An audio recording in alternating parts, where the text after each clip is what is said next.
तो दोस्तों एक बार फिर से स्वागत है आप सभी का आपके अपने favourite English learning channel scholar English पर।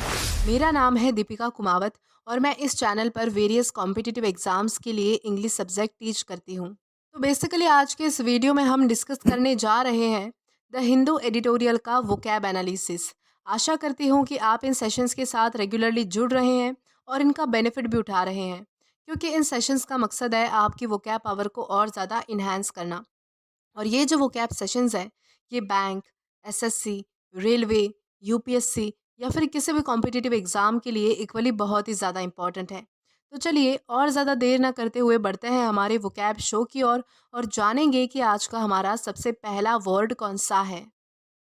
तो आज का हमारा सबसे पहला वर्ड है क्लीन स्लेट। क्लीन स्लेट का मतलब होता है नई शुरुआत, यानी कि जब भी आप किसी काम की नई शुरुआत करते हो, पहली वाली सारी चीज़ों को भूलकर जब भी कोई काम की किसी काम की जो है वो नई शुरुआत होती है तो उसे कहा जाएगा क्लीन स्लेट। और ये हमारे पास नाउन है। सिनोनिम इसका होता है न्यू बिगिनिंग, यानी कि नई शुरुआत करना। अब अगर बात करें इसके एग्जाम्पल की तो एग्जाम्पल इसका है they decided to put their relationship on a clean slate, यानी कि उन्होंने ये डिसाइड किया कि वो अपने रिलेशनशिप यानी कि अपने रिश्ते की जो है वो नई शुरुआत करेंगे, नई सिरे से शुरुआत करेंगे। तो इस कॉन्टेक्स्ट में हम जो है वो क्लीन स्लेट इस वर्ड का अलग अलग सेंटेंसेस में यूज़ कर सकते हैं। देन इसी के साथ हम आगे जाएंगे हमारे नेक्स्ट वर्ड की ओर और जानेंगे कि इसके बाद हमारा अगला वर्ड कौन सा है। तो इसके बाद हमारा अगला वर्ड है स्वे। स्वे का मतलब होता है प्रभावित, यानी कि कोई चीज़ जब आपको प्रभावित करती है, इंस्पायर करती है, इन्फ्लुएंस करती है, तो उसे कहा जाएगा स्वे। और ये हमारे पास पार्ट्स ऑफ स्पीच में वर्ब है, यानी कि क्रिया है। सिनोनिम इसका होता है इन्फ्लुएंस या फिर कन्विंस। कन्विनेंस यानी कि कोई चीज़ जब आपको प्रभावित करती है, यानी कि आप पर प्रभाव डालती है, आपको इन्फ्लुएंस करती है, तो उसे कहा जाएगा इन्फ्लुएंस या फिर कन्विंस। और अगर हम बात करें इसके एग्जाम्पल की तो एग्जाम्पल इसका है द चिल्ड्रन वर स्वे by the aroma of cookies, यानी कि जो बच्चे हैं, यानी कि जो चिल्ड्रंस है, वो जो है वो कुकीज़ के अरोमा यानी कि उनकी खुशबू से जो है वो बहुत ज़्यादा प्रभावित हुए। तो इस कॉन्टेक्स्ट में हम जो है वो स्वे इस वर्ड का अलग अलग सेंटेंसेस में यूज़ कर सकते हैं। देन इसी के साथ हम आगे जाएंगे हमारे नेक्स्ट वर्ड की ओर और जानेंगे कि इसके बाद हमारा अगला वर्ड कौन सा है। तो देन इसके बाद हमारा अगला वर्ड है स्केल बैक।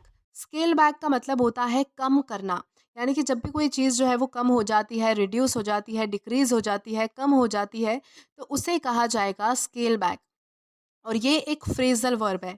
सिनोनिम इसका होता है रिड्यूस या फिर डिक्रीज, यानी कि कम हो जाना। अब अगर बात करें इसके एग्जाम्पल की तो एग्जाम्पल इसका है the company scale back it's budget for the new project, यानी कि कंपनी ने जो है वो अपने न्यू प्रोजेक्ट के लिए, यानी कि नए प्रोजेक्ट के लिए जो है वो अपना बजट कम कर दिया। तो इस कॉन्टेक्स्ट में हम जो है वो स्केल बैक इस वर्ड का अलग अलग सेंटेंसेस में यूज़ कर सकते हैं। देन इसी के साथ हम आगे जाएंगे हमारे नेक्स्ट वर्ड की ओर। देन इसके बाद हमारा अगला वर्ड है बैक ट्रैक। बैक ट्रैक का मतलब होता है पीछे हटना, यानी कि जब भी आप किसी काम से जो है वो पीछे हट जाते हो, अपने कदम पीछे ले लेते हो, तो उसे कहा जाएगा बैक ट्रैक। और ये हमारे पास पार्ट्स ऑफ स्पीच में वर्ब है, यानी कि क्रिया है। सिनोनिम इसका होता है रिवर्स या फिर रिट्रीट, यानी कि पीछे हट जाना। अब अगर बात करें इसके एग्जाम्पल की तो एग्जाम्पल इसका है the team back track on their strategy, यानी कि जो टीम है वो अपनी स्ट्रैटेजी से जो है वो पीछे हट गई, यानी कि जो वो कुछ भी वो करना चाहती थी वो सारे कामों से जो है वो टीम पीछे हट गई। तो इस कॉन्टेक्स्ट में हम जो है वो बैक ट्रैक इस वर्ड का अलग अलग सेंटेंसेस में यूज़ कर सकते हैं। देन इसी के साथ हम आगे जाएंगे हमारे नेक्स्ट वर्ड की ओर और जानेंगे कि इसके बाद हमारा अगला वर्ड कौन सा है। देन इसके बाद हमारा अगला वर्ड है इंटैंगल। इंटैंगल का मतलब होता है उलझा हुआ, यानी कि जब भी कोई चीज़ जो है वो उलझ जाती है, एक दूसरे में जो है वो उलझ जाती है, तो उसे कहा जाएगा इंटैंगल। और ये हमारे पास पार्ट्स ऑफ स्पीच में वर्ब है, यानी कि क्रिया है। सिनोनिम इसका होता है इन्वॉल्व या फिर ट्विस्ट, यानी कि किसी चीज़ का जो है वो उलझ जाना, कोई चीज़ जो है वो उलझ जाना आपस में, उसे कहा जाएगा इन्वॉल्व या फिर ट्विस्ट। अब अगर बात करें इसके एग्जाम्पल की तो एग्जाम्पल इसका है the net got entangle during fishing, यानी कि फिशिंग के दौरान जो है वो जो नेट है, फिशिंग जिससे फिशिंग की जाती है, वो नेट जो है वो उलझ चुकी थी। तो इस कॉन्टेक्स्ट में हम जो है वो इंटैंगल इस वर्ड का अलग अलग सेंटेंसेस में यूज़ कर सकते हैं। देन इसी के साथ हम आगे जाएंगे हमारे नेक्स्ट वर्ड की ओर और जानेंगे कि इसके बाद हमारा अगला वर्ड कौन सा है। देन इसके बाद हमारा अगला वर्ड है रिटॉर्ट। रिटॉर्ट का मतलब होता है जवाब देना, उत्तर देना, यानी कि जब भी आप किसी सवाल का जवाब देते हो तो उस जवाब देने की क्रिया को कहा जाएगा रिटॉर्ट। और ये हमारे पास पार्ट्स ऑफ स्पीच में वर्ब है, यानी कि क्रिया है। सिनोनिम इसका होता है रिप्लाई या फिर रिस्पॉन्स, यानी कि जवाब देना। अब अगर बात करें इसके एग्जाम्पल की, तो एग्जाम्पल इसका है the student gave a clear retort to the teacher's question. यानी कि एक स्टूडेंट ने जो है वो अपने टीचर से किए गए सवाल का जो है वो बराबर, यानी कि बिल्कुल स्पष्ट तरीके से जो है वो उत्तर दिया। तो इस कॉन्टेक्स्ट में हम जो है वो रिटॉर्ट इस वर्ड का अलग अलग सेंटेंसेस में यूज़ कर सकते हैं। देन इसी के साथ हम आगे जाएंगे हमारे नेक्स्ट वर्ड की और जानेंगे कि इसके बाद हमारा अगला वर्ड कौन सा है। देन इसके बाद हमारा अगला वर्ड है करटेल। करटेल का मतलब होता है कम करना, यानी कि जब भी आप किसी चीज़ को कम कर देते हो तो उसे कहा जाएगा करटेल। और ये हमारे पास पार्ट्स ऑफ स्पीच में वर्ब है, यानी कि क्रिया है। सिनोनिम इसका होता है लिमिट या फिर डिमिनिश, यानी कि किसी चीज़ पर लिमिटेशंस पुट कर देना या फिर कोई किसी चीज़ को जो है वो कम कर देना। अब अगर बात करें इसके एग्जाम्पल की, तो एग्जाम्पल इसका है the couple has cartel there travel plans. यानी कि कपल ने जो है वो अपने ट्रैवल प्लान्स को, यानी कि जो भी कुछ ट्रिप के प्लान्स थे, घूमने के प्लान्स थे, उनको जो है वो कम कर दिया। तो इस कॉन्टेक्स्ट में हम जो है वो कर्टेल इस वर्ड का अलग अलग सेंटेंसेस में यूज़ कर सकते हैं। देन इसी के साथ हम आगे जाएंगे हमारे नेक्स्ट वर्ड की ओर। तो देन इसके बाद हमारा अगला वर्ड है डेसिमेट। डेसिमेट का मतलब होता है नष्ट करना, यानी कि जब कोई चीज़ जो है वो नष्ट हो जाती है, डिस्ट्रॉय हो जाती है, ख़त्म हो जाती है, तो उसे कहा जाएगा डेसिमेट। और ये हमारे पास पार्ट्स ऑफ स्पीच में वर्ब है, यानी कि क्रिया है। सिनोनिम इसका होता है डिस्ट्रॉय या फिर क्रश, यानी कि किसी चीज़ का नष्ट हो जाना, ख़त्म हो जाना। अब अगर बात करें इसके एग्जाम्पल की, तो एग्जाम्पल इसका है rising pollution levels are decimating the air quality.